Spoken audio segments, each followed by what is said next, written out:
So we're living in momentous times. Even simply reading the headlines in Europe will tell you that there are obviously big problems living in Europe, particularly in Eastern Europe, as we're going to discuss this evening in the region of the Crimea. I think we'll just turn that off here. Russia's got troops on the Ukrainian border, as I'm sure you're aware. Putin hasn't sent them across the border yet, but he's obviously rattling the sabre, and he's clearly calculating how much he can get away with. Having just taken the Crimean Peninsula, he'll be wondering how much more of the Ukraine perhaps that he can get before the West takes some more decisive action. I mean something a little more decisive than threatening sanctions or other pretty modest reprisals. Well, these troops on the border have obviously got NATO a bit spooked, and they're a bit worried about where this might lead to. America obviously doesn't want to go and engage in another war in a different country, which is going to cost it a lot of money and a lot of lives. Western Europe doesn't like the prospect of Russia expanding its territory. The independent states, as they're now called, those former Soviet socialist republics who have now got independence, apart perhaps from Belarus, who is clearly pro-Russian, the rest are very nervous about Russia's potential expansionist policies. So everybody's on tenterhooks, really, wondering what Putin's going to do next. Well, as far as the Bible's concerned, and we as Bible students are concerned, we would look at this and understand this as another step in what is an inevitable process. And that inevitable process will see Russia not only expand westwards, but form a relationship with Western Europe.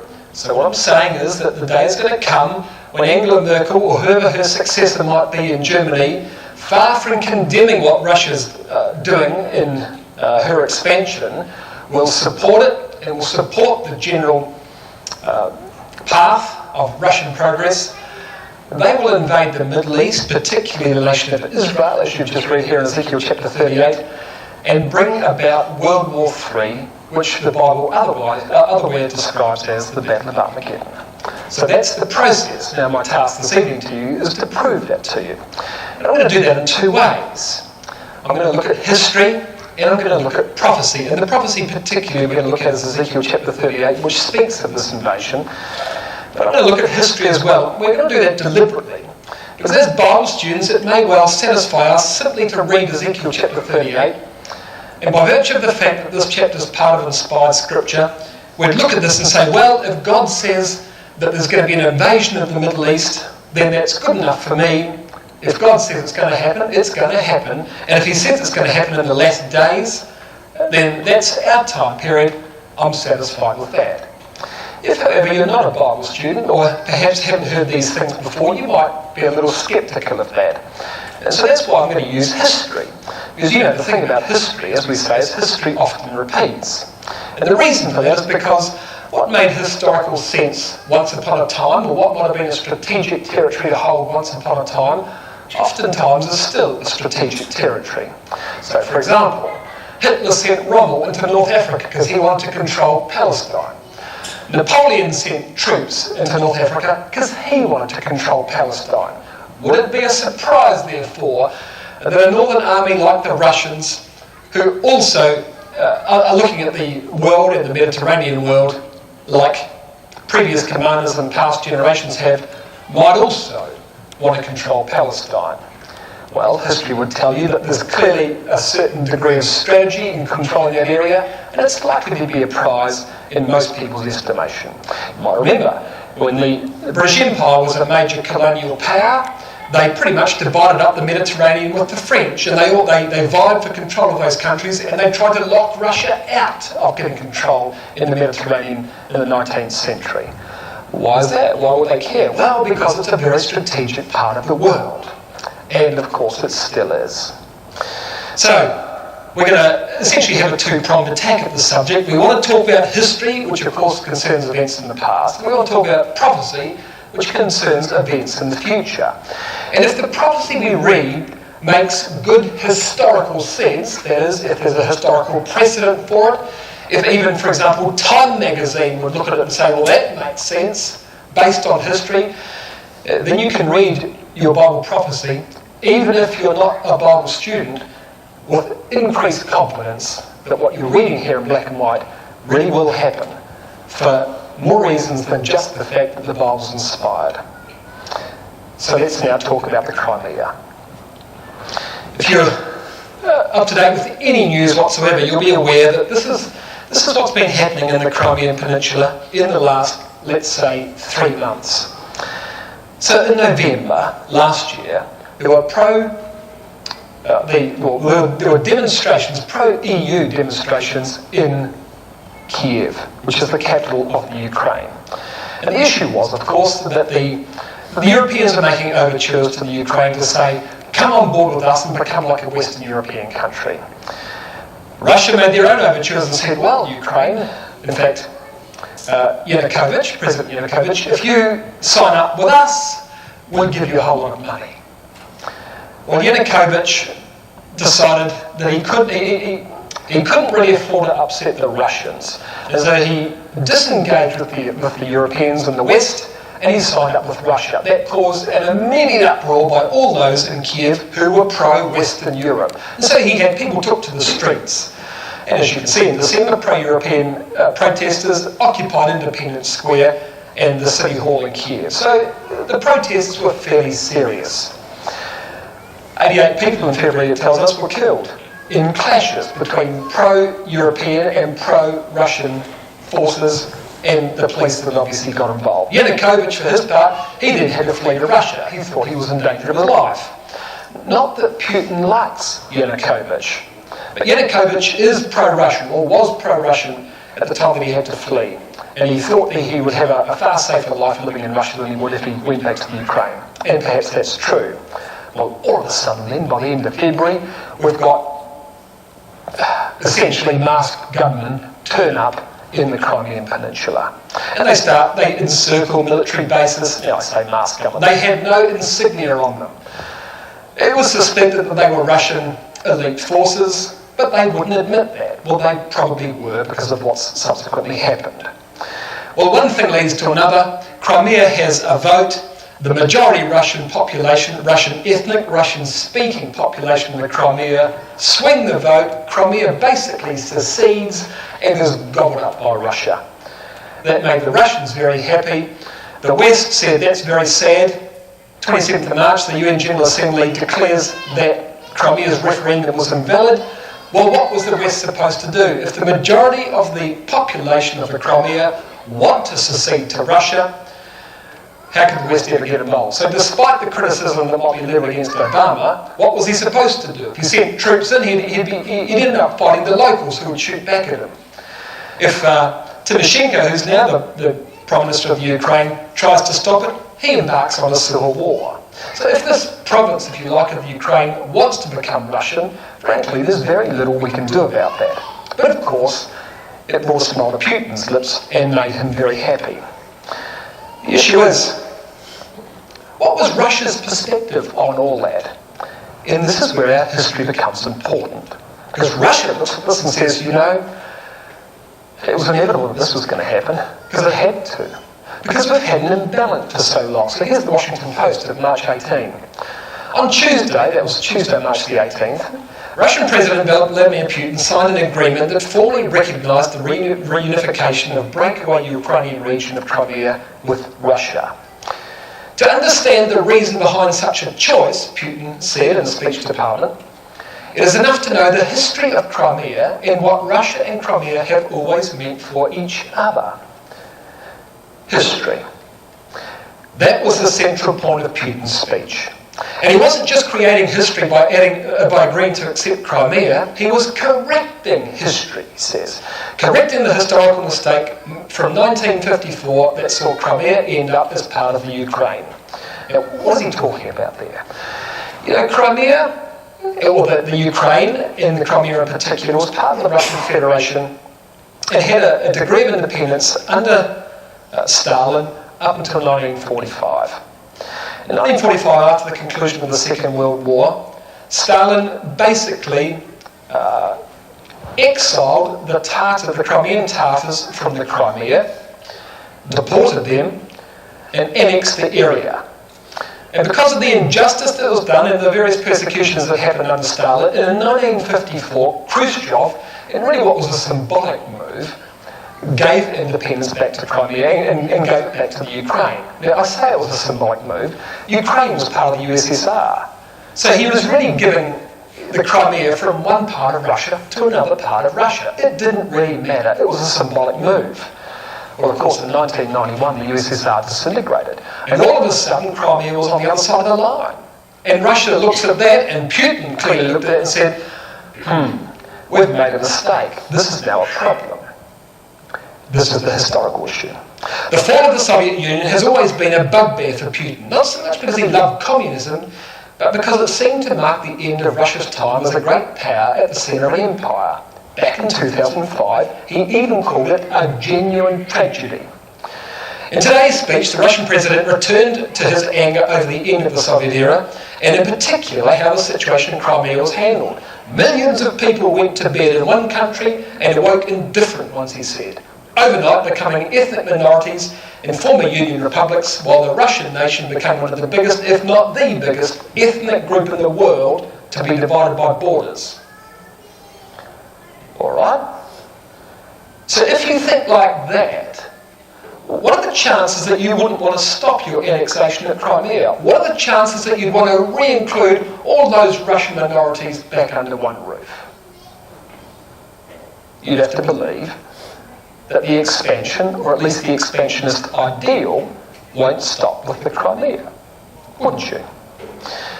Okay, well that's the Crimea. Let's widen the brief a little to the Ukraine in general then, because the Crimea is now part of Russia. Where does Kiev sit, do you suppose, as far as Russia's concerned? So what do you think Vladimir Putin's view of the city of Kiev might be, the capital city of the Ukraine? Well, you don't have to look far. This is the Crimea. There were 58% ethnic Russians in Crimea. There was no doubt that a vote for Russian solidarity in Crimea would be in the affirmative. Most of the people are Russian. In the rest of the Ukraine, however, that's not quite the case. But think about this. We've called that the Kievan Rus. What does that mean?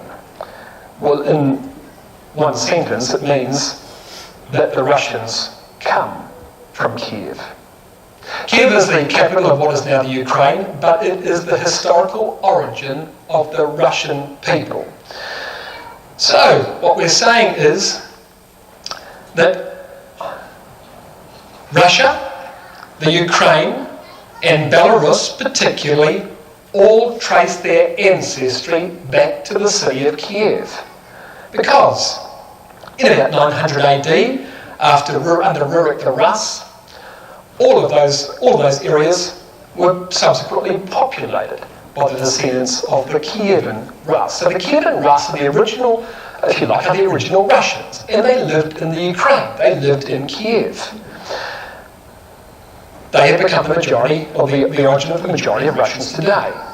In 989 AD, under Vladimir the Great, Kiev became Christian, and therefore by trade and religion allied itself with another great city of an ancient empire, the city of Byzantium.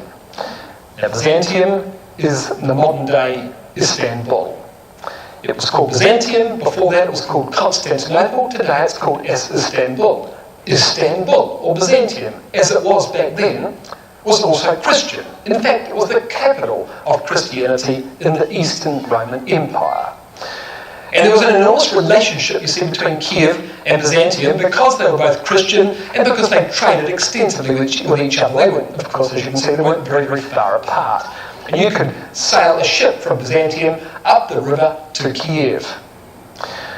Well, the interesting thing about antiquity is that not only it was Kiev, the origin of the Russian ethnic peoples, but Byzantium is the origin of their culture, their art, their learning, and much of their original wealth. Why is that? Well, because in 1453, Byzantium fell to the Turks. And Istanbul, as it was subsequently named, became part of Turkey, which for the last 500 years it has remained. Well, what became of Christianity then? Because clearly the Turks are Islamic and Byzantium was the capital of Eastern Roman Christianity. What became of Christianity when the Turks, the Muslim Turks, took over Byzantium, the Byzantine Empire?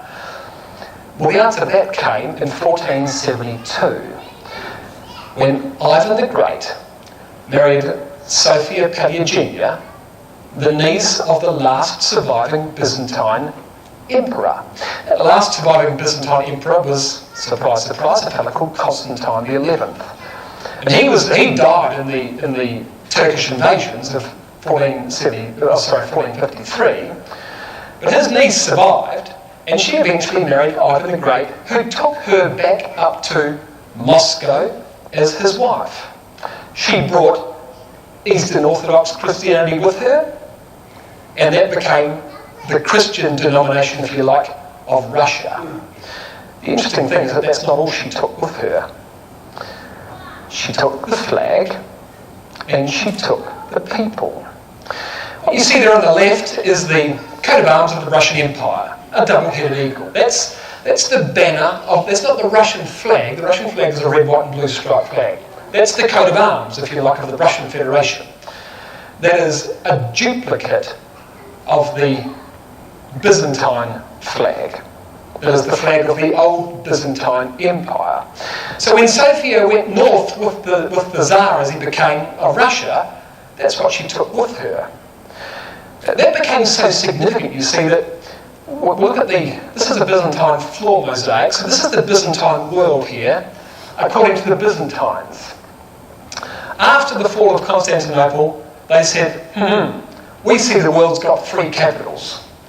Rome in the west, which is Rome in Italy today. Rome in the east, which is Constantinople. And Rome in Russia, called Moscow, which they call the Third Rome. So here we have Rome. The original name for Byzantium or Constantinople was Nova Roma, New Rome, and the Russians call that the Third Rome. Because, of course, the Byzantine heir fled from Constantinople up to Moscow. And as far as the laws of inheritance of the day was concerned, back in 1472, Ivan, who marries Sophia Paleogenia, the Byzantine, well, she's a Byzantine princess, he inherits from her the Byzantine Empire. That was how they understood the law of inheritance. What are we saying? Well, we're saying, number one, Putin would regard Crimea really as his, and only by a freak of circumstance ever got out of Russian control. Number two, he would regard the rest of Ukraine, moreover, as really the origin of the Russian peoples, and ought to be protected and considered as part of Russia. Number three, he would think very much the same of Turkey, of Istanbul, from which he's taken much of his art and his learning and his culture over the last 500 years. Can you see from an historical point of view that Russia would clearly look to expand westward and clearly look to expand south for historical reasons alone? And that even if you've never heard something like that before, you should not be surprised to read those sort of sentiments in the political press. Because historians will look at that and say, that's highly likely. And the man who uses this sort of language to defend his activities in the Crimea by using the very same language could defend similar activities in the Ukraine or even south of Russia into Turkey. Well, the question then becomes, what does the Bible say will happen next?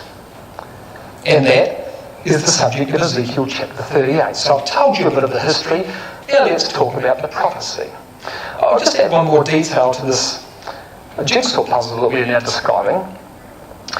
It's an interesting thing, you know, that Putin has used history as a defence for going into the Crimea.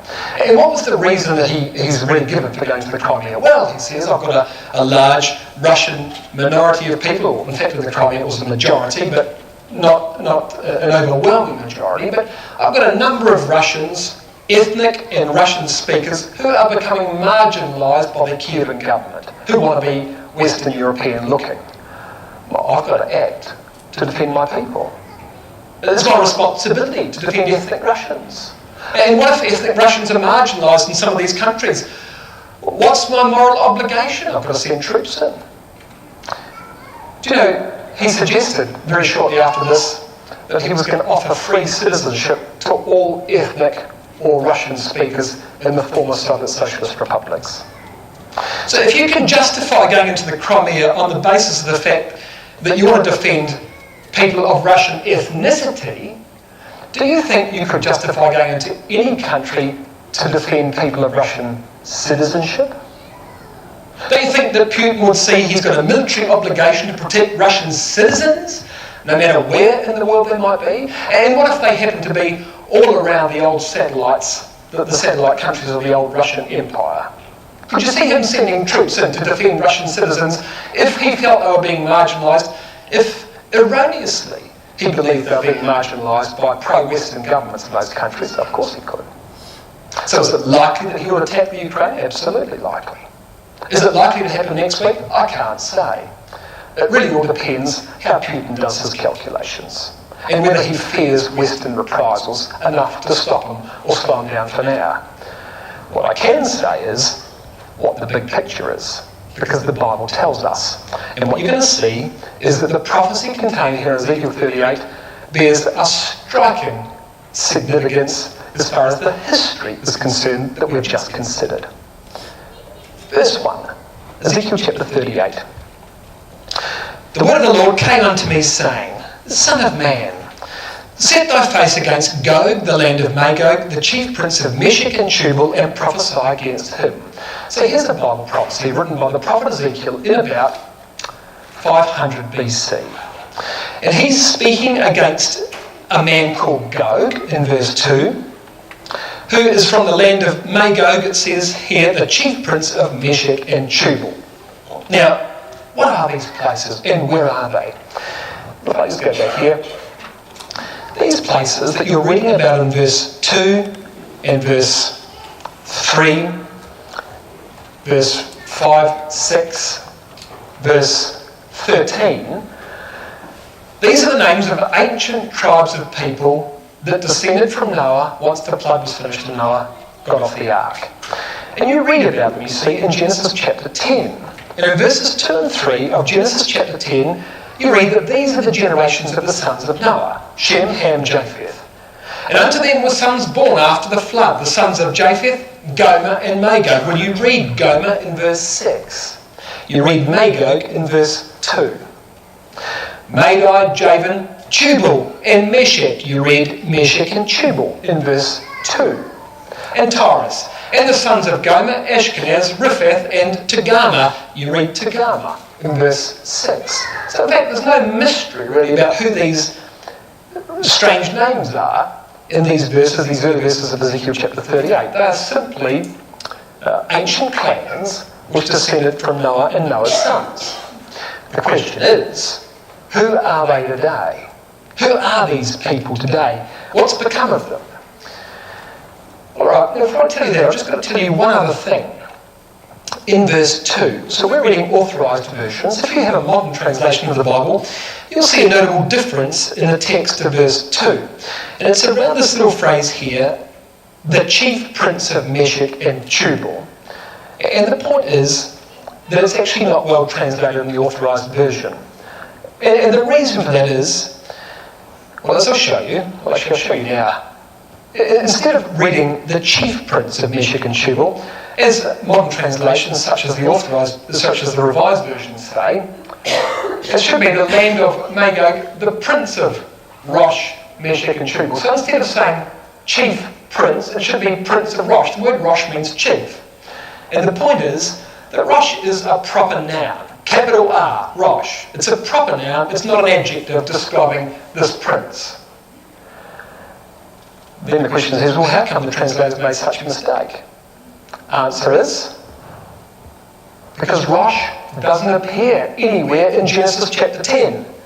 So the translators, when they translated the Authorised Version, assumed that the word Rosh was an adjective describing the prince, making him the chief prince.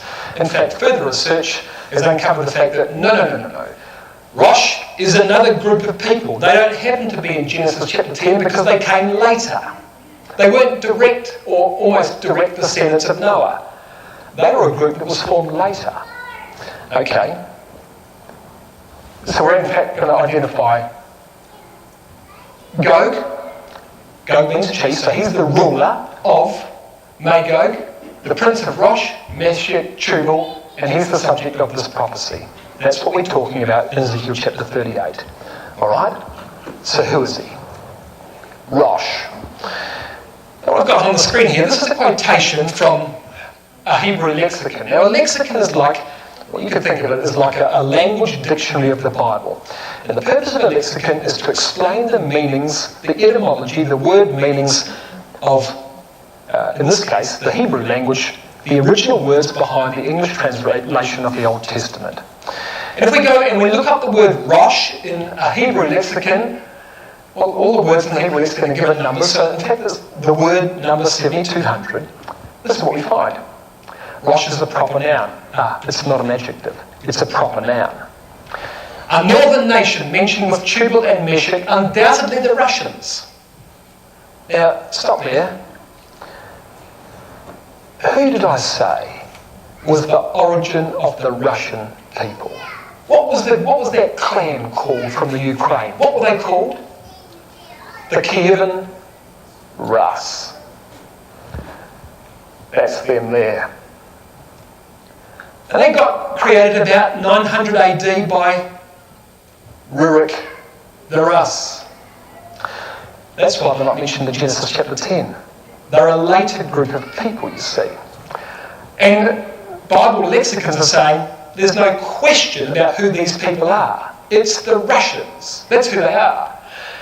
The Russians, who are mentioned by Byzantine writers of the 10th century under the name Oi Ros.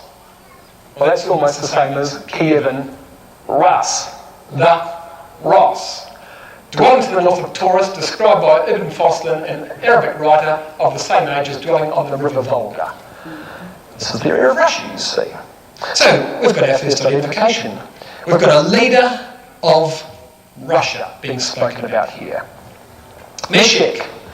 Well, Meshech, when we go to our Bible dictionaries, the same. In all probability, the Moscow. Now, can you identify any Russian city that sounds like that? Of course you can. It's the capital of Russia today. The Moscow are the Muscovites. They have begotten the city of Moscow, which is named after them. So here's an ancient tribe. Now, these are the Meshechites, if you like. The tribe of Meshech, which descended from Noah back in Genesis chapter 10. Well, they are undoubtedly the Moscow, people inhabiting the Moskian mountains between the Black and Caspian seas. And you can read the rest. This is the Muscovites, the people of Moscow. So we've got Gog, the land of Magog. I'll come back to Magog. The prince of Rosh, Meshech, and Tubal. Well, there's the next one. Tubal. And the commentators say again, the Tiberini, a nation of Asia Minor, dwelling by the Euxine Sea to the west of the Moscow. So, people of the same area as the Muscovites and the Rosh. That's the point. Russians by a different name. You can simply think of it like that. It's pretty clear, I think you can see who the major players are in this chapter. So what you're reading in Ezekiel 38 verses 1 and 2 is a prophecy against the leader of Russia. And in this case, the leader of Russia is called in verse 2 a man called Gog. Gog meaning a chief or one at the top, the ruler. Is that Vladimir Putin? Who can tell? If all of this started to be fulfilled tomorrow, the answer would be yes, it's Vladimir Putin. If it isn't fulfilled for a year or two, it may, for whatever reason, not be Vladimir Putin. It doesn't really matter. The point is, it's Vladimir Putin or someone like him. A leader of Russia, in whichever capacity. Okay? Magog. Who's Magog? Because you see Magog appears in verse 2. So now we've got a big group of people of Russian descent described here. we've got these Magites in verse 2. Who are they? Well, our faithful Bible lexicon here describes the Magites to us as well. Magog is also a proper noun. He's the son of Japheth in Genesis 10 verse 2. Well, you know that because I've already shown you Genesis 10 verse 2. Also of the region, and a great and powerful people of the same name, inhabiting the extreme recesses of the north. So these are people who are way up north in Europe, and who invade the Holy Land. Ezekiel 38. So what you're reading here is the lexicons tell you. Now these are not Christadelphian lexicons. You can go and buy these at Christian bookshops. They're simply saying this is how we identify these ancient tribes. They're going to come from the north and one day invade the land of Israel. We are to understand just the same nations as the Greeks comprised under the name Scythians. Alright, so the Magites in verse 2 are the Scythians. Who are the Scythians? Well, here's a Jewish historian called Josephus, and he describes the Scythians as a group of people whose territory runs south as far as the Taurika. Part of it reaches as far as the river Don, and once across the Don, one has left Sidon behind. This is the area of Scythia, between these two big rivers, both of which flow into the Black Sea. This is Eastern Europe, as you can see, from Germany all the way through to the Ukraine. That's where the Scythians lived. So this is where Magog, a distant descendant of Noah, finally built his house and placed his name. So there are the main players of Ezekiel 38 and verse 2. No real difficulty understanding who they are, is it? What happens to them? Verse 3. And say to those people of verse 2, Thus saith the Lord God, Behold, I am against thee, O Gog, the prince of Rosh, Meshech, and Tubal. Remember, the word chief should be the word Rosh. The Rosh, prince of Meshech, and so the prince of Rosh, Meshech, and Tubal. And I will turn thee back and put hooks into thy jaws. I will bring thee forth and all thy army, horses, horsemen, all of them clothed with all sorts of armour, even a great company with bucklers and shields, all of them handling swords. So now you know. This is a prophecy that Russia is going to get himself a very large and powerful army, including, verse 5, Persia, modern-day Iran, Ethiopia and Libya, names of countries we know today, all of them with shield and helmet, so they're all going to get militarised for war. Gomer and all his bands, the house of Togarmah, the north quarters, and all his bands, and many people with thee. Alright, so now we've got another couple of names to identify. Verse 6. In addition to the Russians and the Eastern Europeans in this great army, we've got to add Persia, Ethiopia, Libya. We've identified those, they're Middle Eastern nations. And we're going to add Gomer and all his bands, the house of Togarmah, the north quarters, and all his bands, and many people with thee. Alright, so now we've got another couple of names to identify. Verse 6. In addition to the Russians and the Eastern Europeans in this great army, we've got to add Persia, Ethiopia, Libya. We've identified those, they're Middle Eastern nations. And we're going to add Gomer and Togarmah. Verse 6. Well, who are Gomer and Togarmah? Well, no mystery here either. Josephus, this Jewish historian we just referred to, identifies Gomer as those who founded the people who the Greeks called the Galatians, or the Gauls, or the French. So Gomer is France. That's interesting. Didn't I tell you that Western Europe would one day applaud the moves of Russia? Why can I say that? Because she joins Russia's army in the future battle of World War III, as described in Ezekiel chapter 38. That's Gomer. What about Togarmah? Well, here's Togarmah. Back to our lexicons again. The proper name of a northern nation and country sprung from Gomer, abounding in horses and mules. We should apparently understand Armenia. Now, the word Togarmah is actually the ancient Sanskrit for Toga Arima, house, or Toga Arma, house of Armenia. So they're right, it's the Armenians, or at least a part of it. In fact, what happened, as Josephus goes on to describe, is the house of Armenia expanded down into what we would call modern-day Turkey. So they didn't just restrict themselves to the very small country of Armenia, which you might know as that name today. They expanded south as well into Turkey. such as are the traditional opinion of the Armenians themselves, who regard Torgum, the son of Gomer, as the founder of their nation, and call themselves the house of Torgum, the house of Torgama. So say the lexicons. So we're starting to identify people, in this case, Gomer in France and Torgama, south of Russia, into the the Turkish Armenian area. So, putting all that together, this is what you find. Here's Gomer and all his bands, as the record describes. Here's Magog, Scythia, Eastern Europe, Germany across Eastern Europe, Rosh, Meshech and Tubal, Torgama, here, this is Armenia and Turkey. So here is a northern confederacy of armies. Very simply described in the first half dozen verses of Ezekiel chapter 38. Persia, over here, Iran, Libya, Ethiopia. This is a major military force, all united, which, as you read in our earlier reading, is going to attack the nation of Israel. Magog clearly includes Kiev and the area of the Kiev and Rus. Torgama clearly includes here, that's Constantinople right there, Istanbul. So these are all going to be swept under the same umbrella in time to come. And history demands that it will be so. Prophecy clearly says it. History requires it. That's exactly what Putin would say is his right to go and protect his citizens in these places, particularly if he claims his own origin from those sorts of places. Well, all right. What will this army do? Well, it tells you in verse 8 what they're going to do. After many days thou shalt be visited. In the latter years thou shalt come back into a land which is brought back from the sword and is gathered out of many people against the mountains of Israel, which have always been waste. But it's brought forth out of the nations, and they shall dwell safely, all of them. Very simple, isn't it? Gog's going to be visited. In the latter years, he's going to enter a nation that has been brought back from the sword. So that he's going to enter a nation that has been rescued from death. Even the nation of Israel. Well, of course, they were rescued from death after the ravages of World War II. And the League of Nations, after the conclusion of World War II, voted by majority to petition what we now call Palestine and to gift it to the people of Israel. They then formed the nation of Israel. Do you see what that means, though?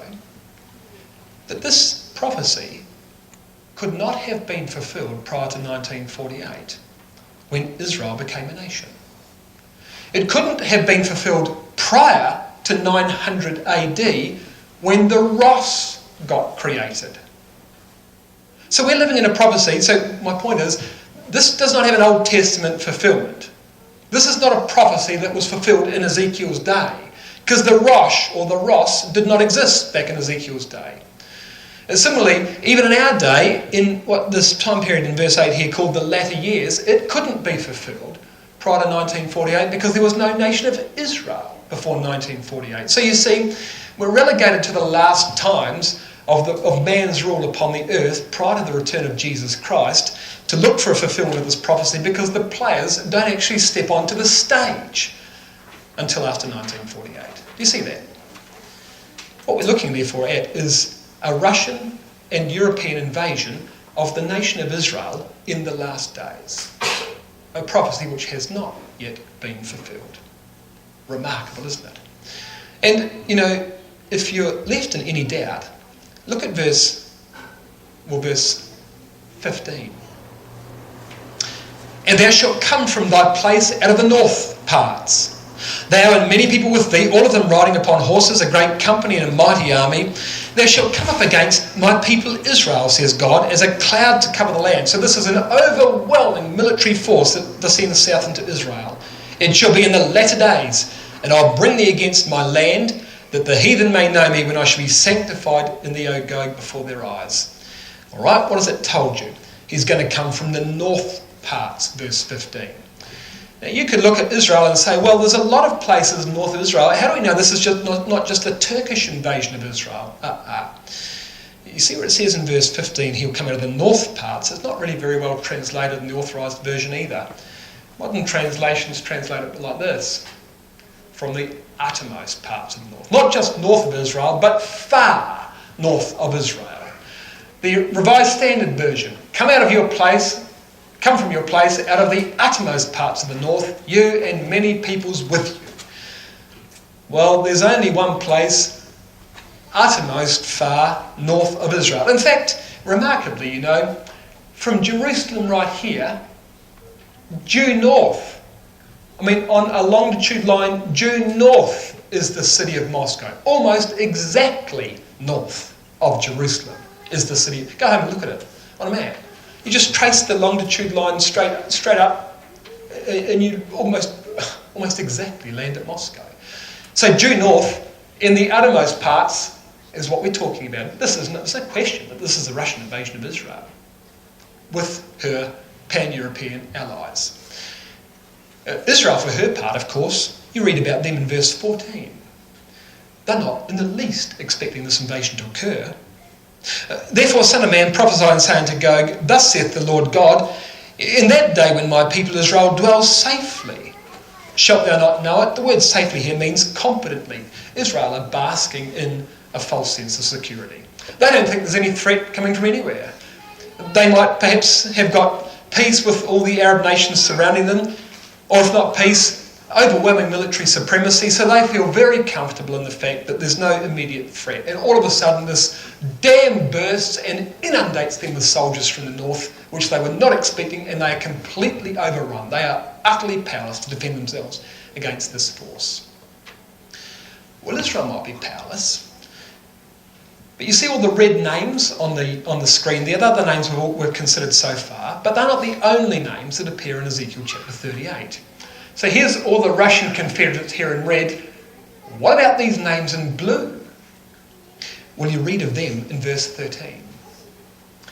Because what happens, of course, is if Russia wanted to go and invade Israel, or even if the Europeans and Russia wanted to invade Israel, they would raise the eyebrows of other Western nations in the world.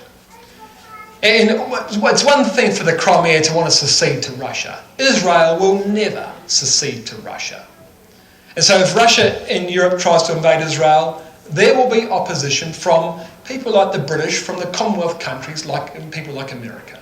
There's no question about that. And that's exactly what you read here in verse 13, you see. Sheba and Dedan and the merchants of Tarshish, with all the young lions thereof, shall say unto thee, unto who? Unto Gog, unto the leader of Russia, art thou come to take a spoil? Oh, they say, what do you think you're doing? Have you come to steal something? Have you come to pillage this country? Art thou come to take a spoil? Hast thou gathered thy company to take a prey, to carry away silver and gold, to take away cattle and goods, and to take a great spoil? Have you really? Is this really what you intend to do? Now, by the way, what is in the Russian mind? What is it that's particularly attracted to them, to Israel? Well, of course, it's this great spoil. It's the cattle, the silver and the gold. It's the financial asset. But there's one jewel, you see, that Israel has, which civilizations for the last 3,000 years have all tried to get a hold of. And it's the city of Jerusalem. The prophecy in Zechariah 14 and verse 2 says that God's going to gather all nations to battle to the city of Jerusalem. It's Jerusalem that he has his eye on. And that's what he wants most of all. And so there might be some financial appeal in going to Israel for whatever reason, but Jerusalem really is the jewel in the crown. Zechariah in his 12th chapter describes it as a burdensome stone. You can pick it up, you become lacerated by it, but nobody can resist it. Everybody wants to control it. And something like 20 times over the last 3,000 years, Jerusalem has changed hands. That is, it's been occupied by 20 different peoples over the last few thousand years, because everybody wants it, because it's a highly strategic place, militarily speaking, and it's a highly significant place, religiously speaking. It's a holy city for Christianity. It's a holy city for Judaism. It's a holy city for Islam. So you can see, even the Russians would look at Jerusalem and say, we've got assets there too. And there's bound to be Russian ethnic people there that need protection. So down she goes. But the Western forces say, not so fast. Now, who are they? Well, look, it says Sheba, Dedan, the merchants of Tarshish. Well, I won't spend much time. Here's Sheba down here, Yemen and Oman. Here's Dedan, Saudi Arabia. Pro-Western today, at least as far as Oman is concerned. The merchants of Tarshish. This is more interesting. Who are the merchants of Tarshish and the young lions? Well, you can see I've put Tarshish here as the United Kingdom. And so she is. The proof of that is a little more complicated. The proof for the young lions, very uncomplicated. Here's a World War I poster depicting the call to arms by Britain of the Commonwealth countries. The empire needs men. Helped by the young lions, the old lion defies his foes, enlist now. And who, therefore, are the young lions? Who is the old lion? Well, the old lion is Britain. Who are the young lions? The overseas states. Canada, Australia, New Zealand, the US, at least before the War of Independence. But you see the point. There's no question today. If Britain was in a war tomorrow, the United States would be on their side. If the United States was in a war tomorrow, Britain would be on their side. There's no doubt about that. We're all of the same blood. We all come from the same place, and we're all old colonies. The other big one, of course, is India. So you think about all nations being gathered into the Middle East for battle. How many men could India supply to that battle? Millions and millions of men. Well, what will Russia do with that number of soldiers coming from the Commonwealth or ex-Commonwealth countries? Well, they have their own answer. What extremely populous country in the world today is allied with Russia? So they bring the billions from China.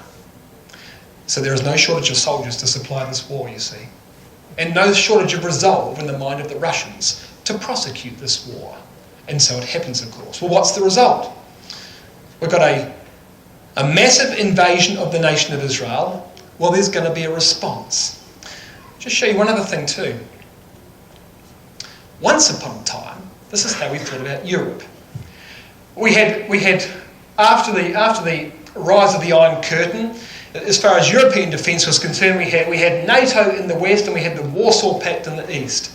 We had the EEC as it was in the west as the commercial centre, and we had EEC in the west, Comecon in the east.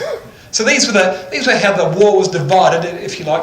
The world was divided in the Cold War.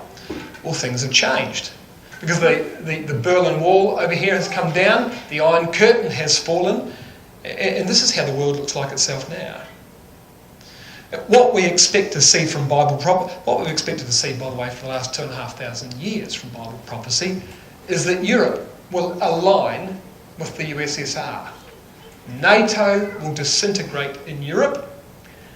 The US in NATO will be replaced by Russia because Europe needs a pan-European defence organisation, including a superpower. Well, the logical superpower is Russia. The minute Europe believes that there's no threat from the Russians, why does she need the United States? Why would she want the United States on European soil? Why wouldn't she want another European on European soil? It's going to happen. And therefore, these troops here will simply go down to Saudi Arabia because that's what the prophecy requires the young lions to do, you see. So you can see that the world's changing, and it's been changing ever since World War II. In fact, particularly since 1989-91, when the Berlin Wall came down and the Iron Curtain dissolved. And Europe doesn't have the same love relationship with the United States that she once had, because she doesn't see Russia as the same threat that she once did. And if Europe can get herself comfortable with the fact, Western Europe can get herself comfortable with the fact that Russia deserves to expand, then what is the need for NATO?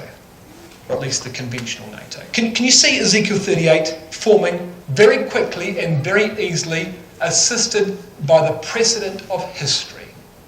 So all you're reading here in prophecy is an obvious and logical deduction from historical maxims. Well, all right.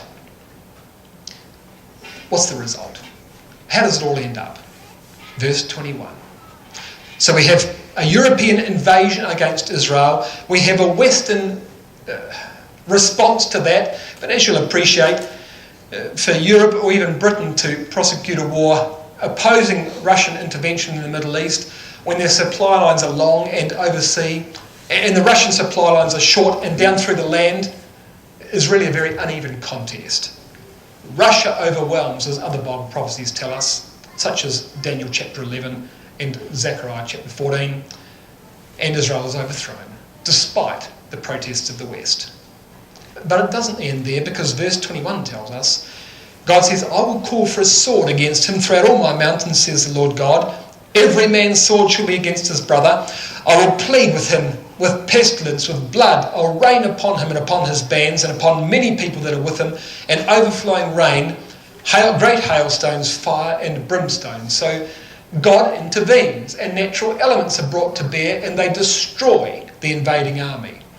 The consequence of which is recorded in verse 23. Thus will I magnify myself and sanctify myself. That means, God says, the word sanctify means to make holy or sacred. I will become holy in the eyes of many nations, and they shall all know that I'm the Lord. Immediately, as a consequence of this war, the world will know about the existence of God and the Jewish Messiah, who the nation killed 2,000 years ago. This will bring into stark relief the evidence of the existence of God in the world, so that modern theories like the theory of evolution and atheism associated with it will disappear rapidly as a consequence of this. And let me tell you, it's going to take the world coming to this to destroy those agnostic or atheistic notions that are prevalent today. Well, okay, that's the result. Let me show you another very interesting thing. Come across to Daniel chapter 11. Daniel, of course, is the very next book in the Bible. And I'm not going to spend any time here. I just want to show you one point from Daniel 11, but it's a point related to the Crimea. In order to justify taking to Daniel chapter 11, I have to show you this. Here are the parallels between Daniel chapter 11 and Ezekiel chapter 38. It's Daniel's version of the prophecy of Ezekiel, at least this part of Daniel 11 from verse 40 onwards. We have a war in the same geographical location in Daniel 11 verse 40 as what we have in Ezekiel 38 verse 15. An attack from the north. An attack, what's more, against Israel. The time of the conquest in Daniel 11 is called the time of the end. It's called the latter days in Ezekiel 38. The choice of the military vessels, that is the nations that God uses as his allies. The same in Daniel chapter 11 and verse 43 as what you read in Ezekiel 38 verse 5. You read in verse 43 of Libya and Ethiopia being with him.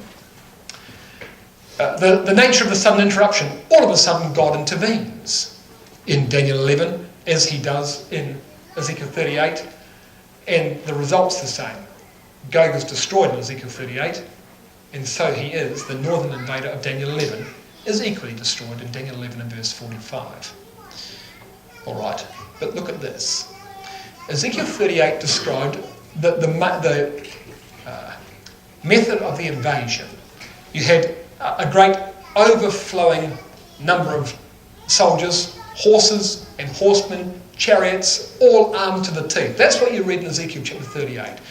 Well, look how it's recorded in Daniel chapter 11 and verse 40. Here's this deluge of invasions that comes down from the north. At the time of the end shall the king of the south push at him, and the king of the north shall come against him like a whirlwind. So here's the invasion from the uttermost parts of the north. Like a whirlwind. Chariots, horsemen, and many ships, and he shall enter into the countries and shall overflow and pass over. So here's the dam burst I described. Well, where's he going? Verse 41, he shall enter into the glorious land, and many countries shall be overthrown. The glorious land is another name for the land of Israel. It's God's land.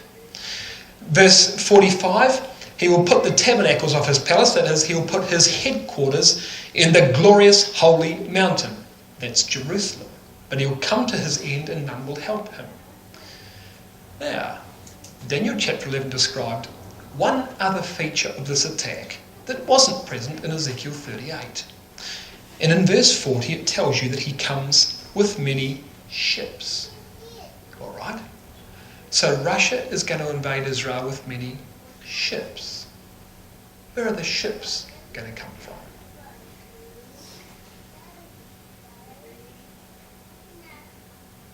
from the Black Sea, from the Crimea. This is why Russia wants the Crimea. She already had a port, you see. Sevastopol was already the port that the Ukrainians had leased to Russia for her Black Sea fleet. That's where the Black Sea fleet is located. We're talking about an invasion from Russia which is heading south. We're not going to take ships out of Vladivostok on the east coast of Russia by Japan. They're going to come from Russia's closest port to the Mediterranean, and they're going to attack Israel. That's where. That's the port described in Daniel chapter 11 and verse 40 that these ships are coming. Can you see that for Russia to lose this would be to reverse Bible prophecy? That this is a strategic asset for Russia, and therefore any suggestion that the Crimea could become allied with Western Europe and compromise Russian interests in this warm water port. Understand that many of the ports in Russia, because of her northern location, are cold water ports. They freeze over in the winter time. Hopeless for strategic purposes, for the military. You need a warm water port. You need ready access to the Mediterranean Sea. That's it. Highly significant, therefore, that Russia takes and controls that piece of territory. That's the jumping off platform for the ships of Daniel 11 and verse 40, which is, as I say, a parallel prophecy with Ezekiel chapter 38. Okay, but there's one other thing I've got to tell you about Daniel 11. We've read down to verse 45. Look at Daniel 12 verse 1. Daniel 11 and verse 40 says all these things are happening at the time of the end. Daniel chapter 12 verse 1 tells you just one other thing that happens at the time of the end. At that time. Which time? The time of the end, verse 40. At that time shall Michael stand up, the great prince which standeth for the children of thy people.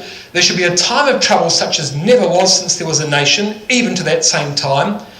And at that time, which time? At the time of trouble, at that time, at the time of the end, at the time when this invasion happens, at that time, or in that particular epoch of time, thy people shall be delivered, every one that shall be found written in the book. Oh. Well, who would they be? Well, read on. Many of them that sleep in the dust of the earth shall awake, some to everlasting life, and some to shame and everlasting contempt. Well, how do you know whether if you're dead and you get resurrected, as this verse says, how do you know whether you're going to be resurrected to life or resurrected to destruction? Verse 3, they that be wise shall shine as the brightness of the firmament, and they that turn many to righteousness as the stars forever and ever. There's the clue. Are you wise? Do you turn many to righteousness? That is, do you propound the values of the God in heaven? Well, how can you propound them if you don't know them? Clearly what we're being told here is that there is a book that God keeps with names in it, and those names are the names of the faithful, those who keep the commandments of God and teach those commandments to other people. They are those who will be raised to everlasting life, as Daniel chapter 12 and verse 2 tells you. What this means is, when this war happens, there will be the resurrection of the dead. There will be the judgment of the living and the dead, and will be found to be on one side or the other at this time. So I've just got one other quote to show you, and it's in Revelation 16. So I've got to go here really, because our title this evening, the book of Revelation is the last book in the Bible. Our title this evening said, Russia and the Crimea, a prelude to Armageddon. So I've shown you clearly, I think, that Russia going into the Crimea is a prelude to an invasion of the Middle East. We called it World War III. You can clearly see it's a multinational invasion of the Middle East, and there's multinational armies against each other. That's World War. This is the only verse in the Bible that actually calls that Armageddon, and you'll read it in Revelation 16, verse 16. But let me give you a bit of a context. Verse 14 of Revelation 16. For there are certain spirits of devils or spirits of madness working miracles which go forth to the kings of the earth and of the whole world to gather them to the battle of the great day of God Almighty. All right, so there is a certain spirit that percolates through the population of the world that's going to gather all nations to the battle of the great day of God Almighty. That's going to gather them to World War III. Verse 16, and he gathered them together into a place called in the Hebrew tongue Armageddon. So there's the other word for World War III. That's the Battle of Armageddon. That's what it is. A Russian invasion of the Middle East with the aim of conquering the land of Israel. There's a repulse or an attempted repulse by the Western nations led by Britain and her historical allies, which fails. Russia dominates, then God acts and destroys the armies of the world and establishes his people Israel. And at that very same time, look what happens in Revelation 16 verse 15. In brackets, that is, while nobody's watching. As the world's preparing for war and then the media's focused on that, look what happens. Verse 15, behold, Jesus Christ says, I come as a thief. Blessed is he that watcheth and keepeth his garments, lest he walk naked and they see his shame. What's the risk? The risk is that when Jesus Christ comes and there's a resurrection of the dead and a judgment of the living and the dead, you'll be found to be on the wrong side because you haven't maintained your faithful walk in godliness. You haven't kept your garments. Now, obviously, to live a godly life, you've got to know something about the Bible. If you know nothing about the Bible, it's clear which side you're going to stand on when Jesus Christ returns. But you can see that in the midst of all of these preparations for war, this is what's going to happen. And so what we're saying, therefore, is that the war, the inevitable war that Russia's going to conduct in the Middle East, is a prelude not just to Armageddon, but also to the return of Jesus Christ. And that's what we've got to prepare for.